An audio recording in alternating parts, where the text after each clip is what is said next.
안녕하세요. If you haven't done so already, hit that subscribe button and click that notification bell to be up to date with a lot of new videos on my channel. I know some of my viewers are not subscribed to my channel, but if you hit that button and click that notification bell, you will be up to date with every single thing you have missed. Now, in this video, I will be reviewing episodes 8, 9, and 10 of Culinary Class Wars. Now, after the convenience store battle, we move on to the restaurant mission is what it's called. Now we have mixed teams of white and black spoon chefs who kind of have to form teams. You have teams of 5 working in 3 stations in different restaurant areas, and the head chefs are picked for each team after a survey was taken who they think would win the entire game for that matter. The first chef is Triple Star, the next one is Choi Hun-suk, and then the third one is Edward Lee. And then they have menu without menus. And then the top 8, whoever wins this battle moves on. Now I will give you the rundown of what happens, but I won't give you the result. You'll just have to watch the episodes to see who made it into the next rounds. Now, they have to fill out 3 dishes and make the prices based on what they are going to make. The restaurant will open in 24 hours, and they have 3 million Korean won to shop for their ingredients. Now, after they do the prepping for 24 hours, the restaurant will be open for 2 hours and 30 minutes. And teams with the most sales move on, and the team with the least sales go home. The judges then give a breakdown of what the restaurant is and what will be to the judges, and the judges give them some kind of critiques of maybe the pricing's too high, maybe it's too little or too low. And then all of a sudden, as everyone's, getting acclimated to what they're supposed to do, an emergency announcement is made. And we see that they're opening another restaurant, a 4th restaurant. Now, with this, in a crazy turn of events, which is a huge curveball, someone from one of the 3 teams has to kick someone out who is least effective, and those 3 that are kicked out have to form a new team at this new restaurant. And, they have to write down who they want to dismiss, or who they write, or who will volunteer to do that. Each team has 3 chefs that go to this new restaurant. Now, it's really, really interesting how this happens. Now, the empty restaurant has 3 people now, while the other 3 have 4 people. So it's kind of uneven. I won't say who they are. You just have to watch and see the results. But it's really, really crazy. And you start rooting for chefs you didn't think you would root for, and not root for chefs who you don't want to root for in that matter. Now, you might be thinking to yourself, with all these restaurants open, the pricing, the menu they're making, and knowing what everything is, and seeing what the dishes are, and what the judges taste tested a little bit, giving their critiques, you're thinking, how are they serving people? Well, they serve people on one long table, and it's normal customers to taste and judge. But these aren't your normal customers to taste and judge everything.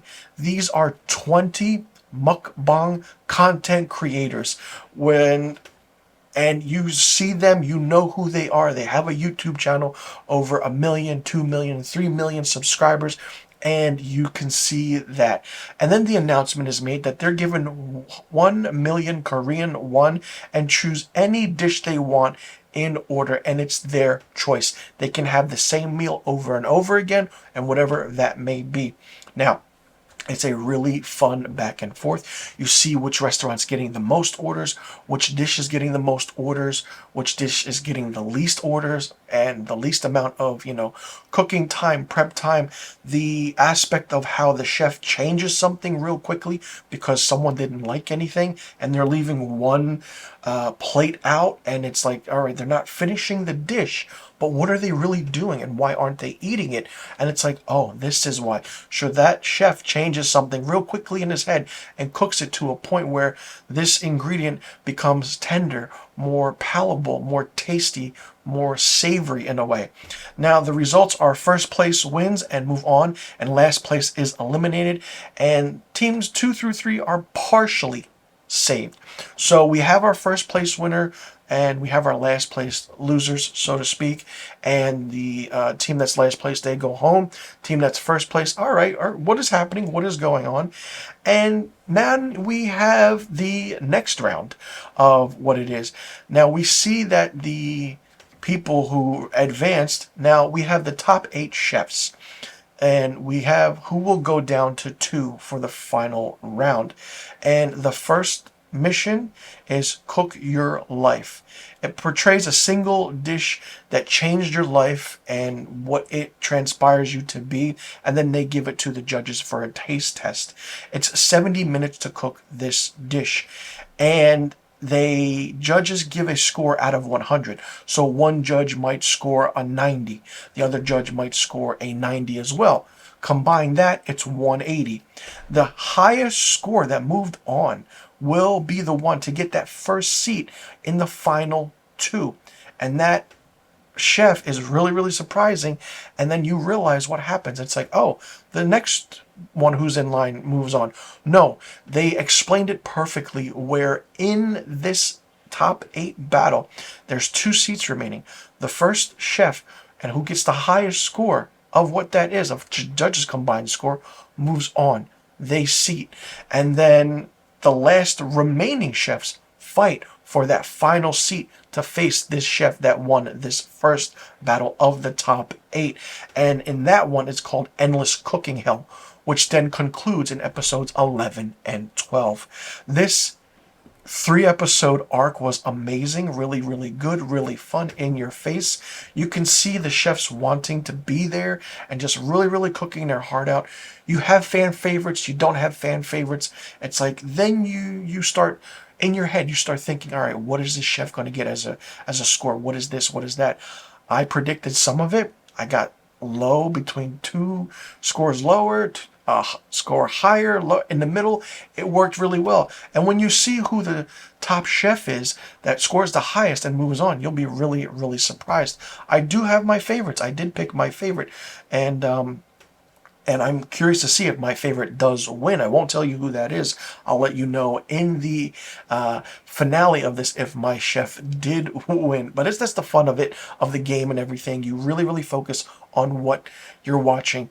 When they cook these dishes, you want these dishes. You savor it. Your mouth waters. It's very succulent. It's very good. It's very tasty, savory, sweet. But then out of all these chefs, of the men, only 2 women are left standing. I won't go into detail also who those 2 women are. You just have to watch and see the show and see the results to find out. That's what's exciting about it. I don't give spoilers. I don't give the results. You just have to watch and see. I just review it, and it's the exciting factor of you watching this video, me giving you the idea of what's happening. It's like, okay, I want to watch it. This is what it is. And that's how I go about my reviews. This was fun. This was great. I'm excited to see the final 2 episodes of Culinary Class Wars, white spoon chefs versus black spoon chefs, and you just think to yourself, what's going to happen? I mean, episodes 11 and 12 are going to be interesting, and one chef will win 300 million Korean won. Wow, absolutely mind-blowing what this show is and what it can do. The show is not done yet. I already want a season 2 of Culinary Class Wars. Let me know in the comment section below what you thought about episodes 8, 9, and 10 of Culinary Class Wars. Did you like it? Did you not like it? What did you think of it? Will you be checking it out now that I reviewed these episodes? Have you watched the show yet? Or are you waiting for it to end and then you will binge watch it?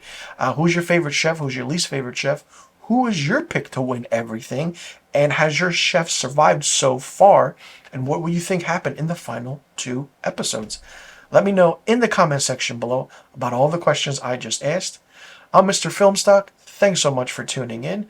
I'll see you all in the next review video. And be sure you tune in next week for my episodes 11 and 12 review of Culinary Class Wars. 감사합니다.